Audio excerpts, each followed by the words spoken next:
Ladies and gentlemen, if it's your first time here, let me say welcome, and if not, then welcome back. Today we're going over some of the mods I use every day in Ready or Not. You may have seen some of these in my recent career mode series I ran with some friends, where if you die, you're out for the season. If you missed those videos, be sure to click the card above to check them out, or check out my Ready or Not playlist on my channel, which I've also listed down in the description. Now, all that being said, let's get into the mods that I use to increase my immersion in Ready or Not. The first mod I use, and the one that I think is most essential, is the in-game menu mod.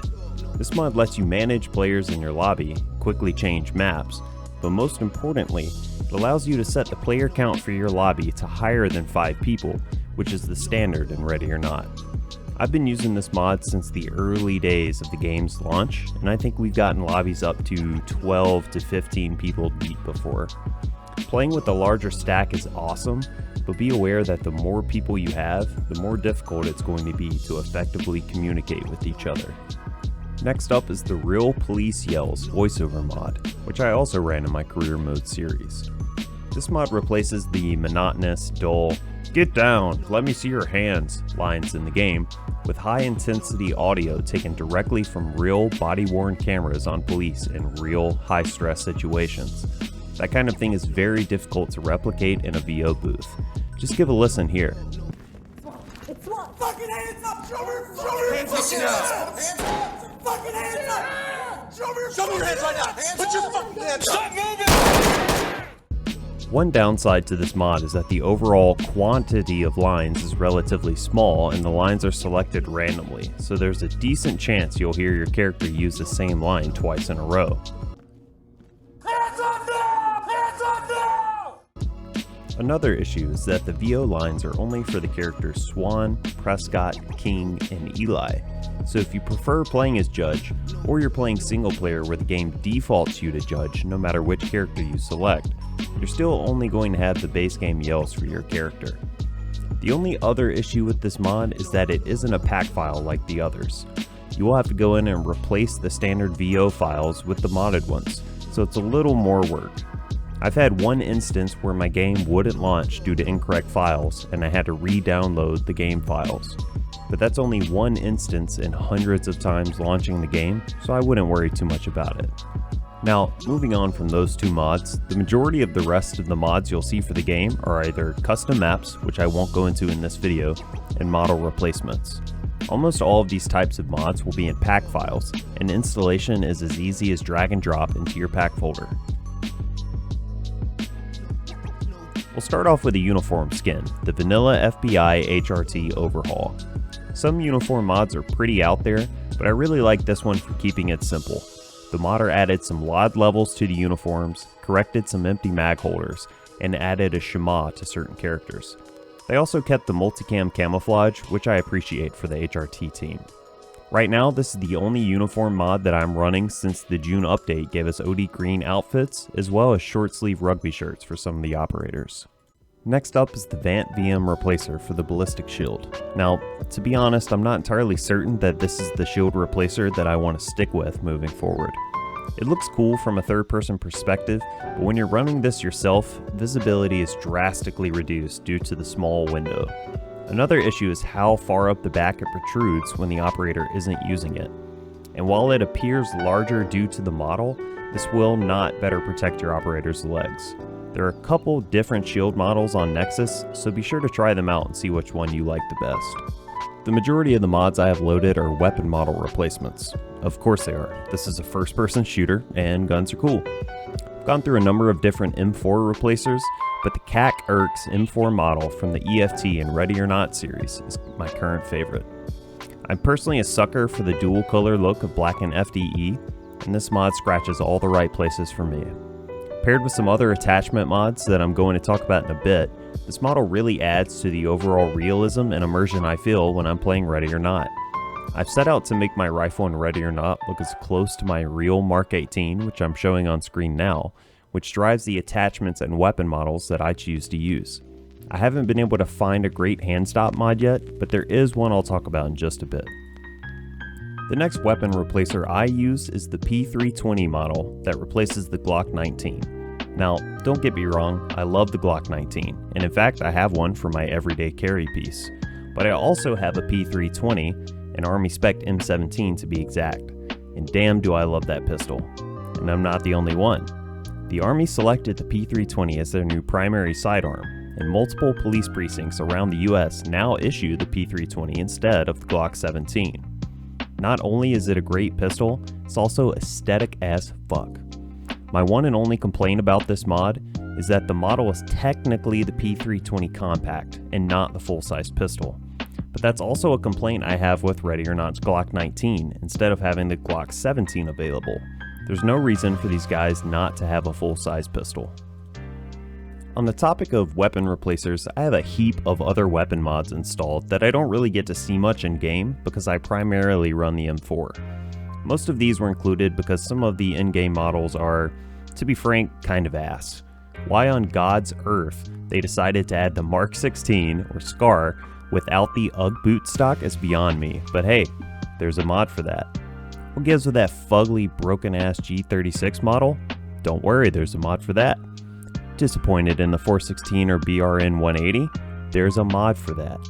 Again, I have these installed because they make the weapons look better and more realistic, but I don't really run these weapons. But it's helpful in many instances when my teammates are running them, and I don't have to get distracted by their mid-tier wannabe clone correct garbage. Mods bring me the real deal. Moving on from the weapon models themselves, we start to get into model replacers for the weapon attachments. First up is the Unity Fast Micro Mount Riser for the Aimpoint T2. This model replaces the SRS optic in-game, which I was never using to begin with. As I showed earlier, I've got this exact setup on my real rifle. Now, you may have seen this mount before.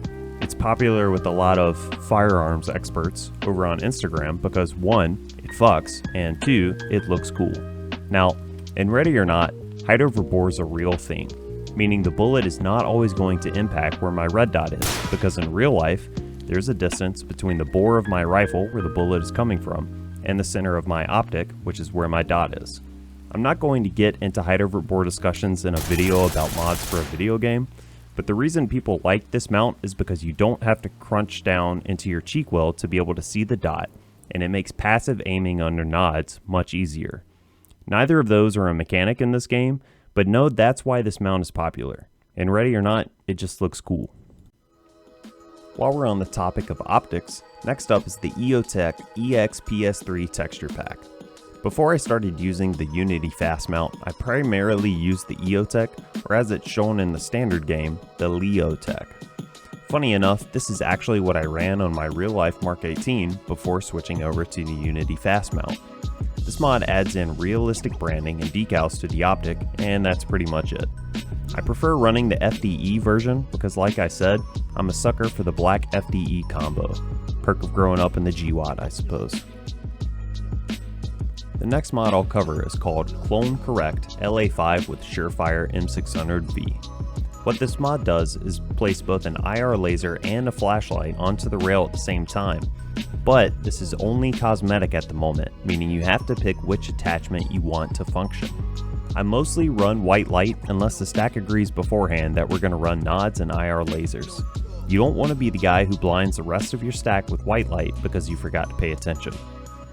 The models in this mod are great, though some people have had issues with a floating spec somewhere off the rail of the weapon.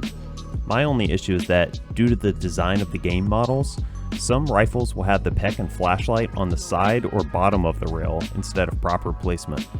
This is a known issue, and I don't think there's any way around it for the time being. That being said, it's not an issue on the most common rifles I run, being the M4 and 416. Next up are two replacers for foregrips in the game, because I just really don't like the way the standard models look, and I wanted to have realistic models for the attachments. The first is actually made by the same mod creator for the CAC M4 model I'm using, and you can find this Handstop Replacer on the same page as the M4. I used to have a mod that replaced the angled foregrip with Magpul's AFG, but I always wanted a handstop instead, so when I saw this, it was an immediate download. Unfortunately, Ready or Not's third-person animations still don't show the operators gripping the weapon correctly, and I haven't come across any mods to fix that yet. The other foregrip I replaced was the vertical foregrip, this time with Magpul's MOE RVG. This model replaces the in-game broomstick with a smaller Magpul grip, which is a very popular choice in real-life applications. Unfortunately, the in-game first-person animation for using the vertical foregrip means that the operator completely grips the foregrip instead of using a hybrid C-clamp and gripping the rail, but I don't see that really changing. Last but not least, I'm using a suppressor replacer mod, the Surefire SOCOM 556 RC2. This is the exact suppressor I have in the real world, which is why I downloaded it for Ready or Not. Now, you might be asking, why do you need a mod for this? Isn't that already the suppressor in the game? And you're not wrong. The 556 suppressor in-game is heavily modeled after the RC2. The only thing really missing is that 1. The standard suppressor in-game is missing the Surefire branding, and 2. It's not FDE. And I probably don't need to state it again, but FDE is bae. All in all, I think the modding scene for Ready or Not is doing pretty well given the fact that there isn't a dev kit yet for the game. Most of the mods out there are texture replacements and pretty easy to install, but overall I think they drastically improve the quality of the game experience. So what mods are you using that I didn't cover here? Let me know down in the comments section. Surprisingly, this video took a lot longer to edit and put together than I thought, so if you like the content, I'd really appreciate you leaving a like on the video and subscribing for more, as this really helps out the channel as I try to grow more as a content creator. I'd like to thank Tactical Taco for helping me record this as a model. Be sure to check out his channel in the description below. Thanks for watching, and I hope wherever you are, you're living your life to the fullest. Catch you next time.